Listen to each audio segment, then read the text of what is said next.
Hello friends, this is part third of organizational change video. In today's lecture, we will be discussing about overcoming resistance. In previous videos, we discussed about what changes, different levels of change, type of change, and resistance. Organizational resistance, group resistance, and individual resistance. Today, we will be talking about how this resistance can be overcome. Actually, there are different techniques, or you can say different methods to overcome the resistance, and these methods can be categorized or can be divided into 6 types. These are all based on situation, as it is written that it is situational approach. Situational approach means it depends on the situation, or it depends on the context of the resistance, that how to manage particular type of resistance. And the 6 methods are education and communication, participation and involvement, facilitation and support, negotiation and agreement, manipulation and co-option, explicit and implicit coercion. These 6 ways or 6 methods to overcome resistance was suggested by Cotter and Schlesinger. They suggested that first, the people who are implementing or who are trying to bring the change in organization should see the context, should see the situation, and accordingly they should choose the approach to overcome or to manage the resistance.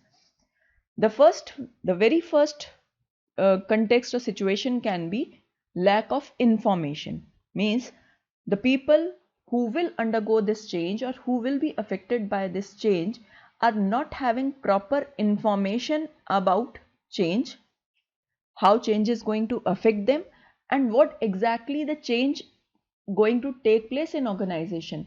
In that context, in that situation, education and communication of such thing, communicating information is the best way. Educating people is the best way.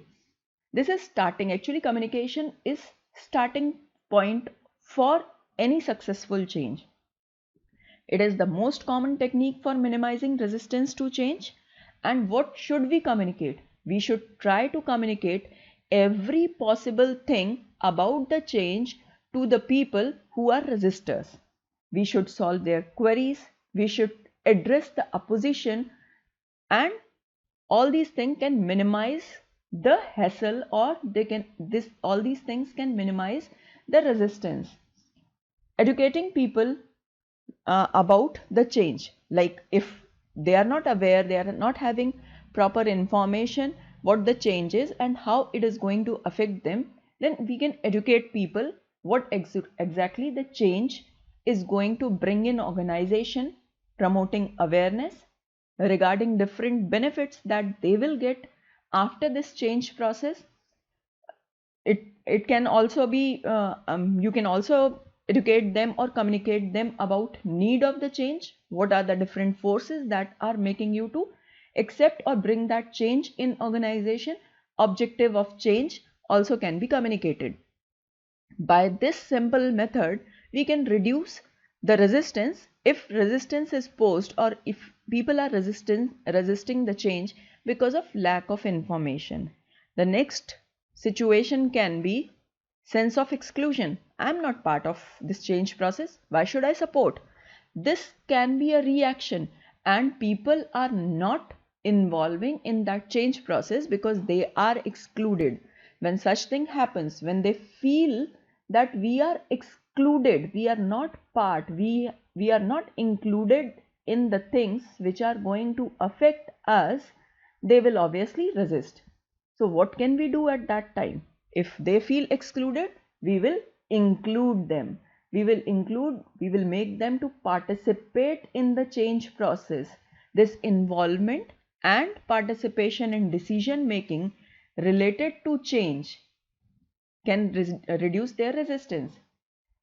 We should set up a collaborative environment, and a particular type of things or seen in the organization which needs collaborative efforts of all the resistors. By involving the resistors, it is beneficial for implementation of change. By making people part of change process, by making people part of decision making. Decision making related to the change process is a foolproof trick to minimize the resistance. We can minimize the resistance by making them decision makers. Or if we are not making them proper decision maker or absolute decision maker, we can inculcate a feeling that we are part of decision. So if I have taken some decision, I'll obviously not resist that decision. So second trick or second method or second approach to overcome or to manage resistance in condition when they feel excluded is to include them by participation and involvement. The next method is facilitation and support. When this method is useful, this method will be useful when resistance is due to anxiety and uncertainty. Anxiety related to change, fear of unknown. If we are not aware what next, then obviously we will feel fear. We will feel anxiety. And this anxiety and this fear and this uncertainty will make people to resist. What can we do at that time? To reduce anxiety, to reduce this uncertainty, we can provide them facilities and support. Facilitation and support is best method when this resistance is due to anxiety. And how we can facilitate them? We can facilitate them by providing training, by providing technical emotional support to adapt the change, to adapt themselves according to the change process. This can be helpful and a solution to cope up with the challenges which will be coming up or which will be in the way to accept that change. Providing training, counseling, mentoring, these can be method of support or facilitation. These all can help to overcome fear or anger related to that particular change. These are the methods. These methods can be useful when the resistance is due to anxiety and not due to lack of information or not due to sense of exclusion. The next, when resistors are strong, the people who are resisting, they are in strong position. They can undermine the change process. We cannot go support them, we cannot involve them, or we cannot educate them. So what should we do? We should negotiate. We should enter into such agreement with such people which is beneficial for them as well as for organization. Negotiating and bargaining with resistors on different aspects of change. These aspects can be technical aspect. These aspects can be related to organizational structuring or restructuring. It can be related to job security or any other aspect. So if we will bargain, if we will negotiate with such resistors, such people who are resisting on different aspects, then it will help us in reaching some amicable solution. We will get some amicable solution. We will get some trade-off. And this trade-off will help management and people who are resisting. They will get consideration and importance. So we should negotiate them. We should try to reach at some agreement which is beneficial for both the parties. But when all these methods like education and communication is too much time consuming, we cannot involve people, we cannot make them participate in decision making, we cannot provide support, facilitation and negotiation and agreement. They are too much time consuming and they demand too much of resource that organization is not in condition to afford at that time. Then the best method in such condition, in such context is manipulation and cooptation or co-option. This is method to get cooperation from people who are not in favor of change. What should be manipulated? Not we can manipulate people by playing different political tricks which are common in every organization. We can manipulate information. information which is favorable, which is useful, or which will go inside of change, which is not against change, or which is happy information, it can be circulated, while restraining the painful information or negative things is a way to manipulate things. We can twist the facts, we can distort information a little. It should not be distorted too much. Why it should not be distorted too much at that time? Because later on, then organization have to pay for that. So little twisting of information, little distorting of information, or organization from their own side can start rumors. They can start gossips to get the help or to bring people in support of change. It is a covert attempt. It is attempt made by manager to get the people in favor of the change, or change agent to get in favor of the change.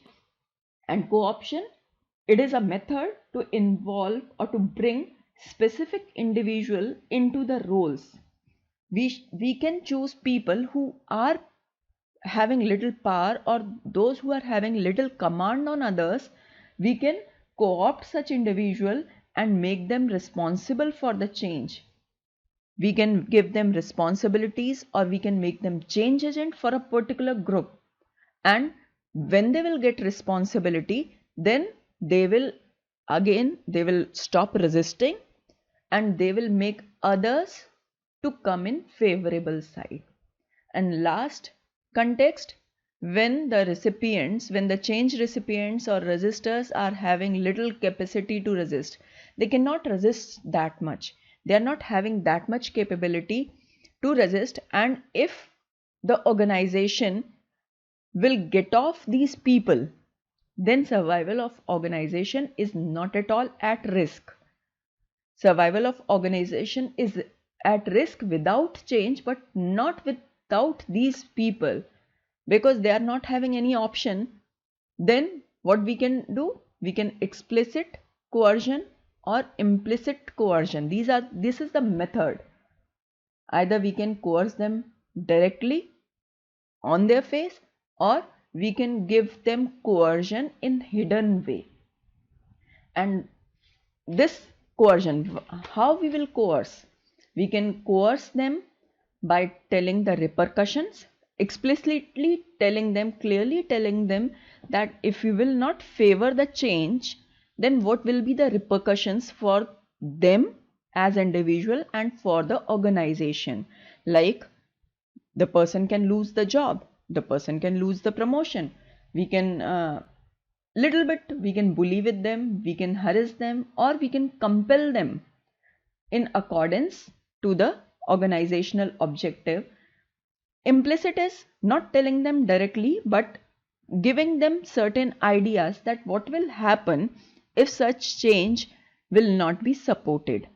Like, survival of organization will become difficult if the change will not be accepted, and if survival will not be an option, or survival will not be the thing that they will get after resisting this change, then obviously they will have to lose their job. But this thing will not be told them explicitly, it will be in hidden words. So these are the 6 methods by which we can manage resistance, and these are the situations which can help in deciding what method should be used. So this is all about managing resistance. We will meet in another video related to organizational change, in which we will be talking about different methods of change. Thank you.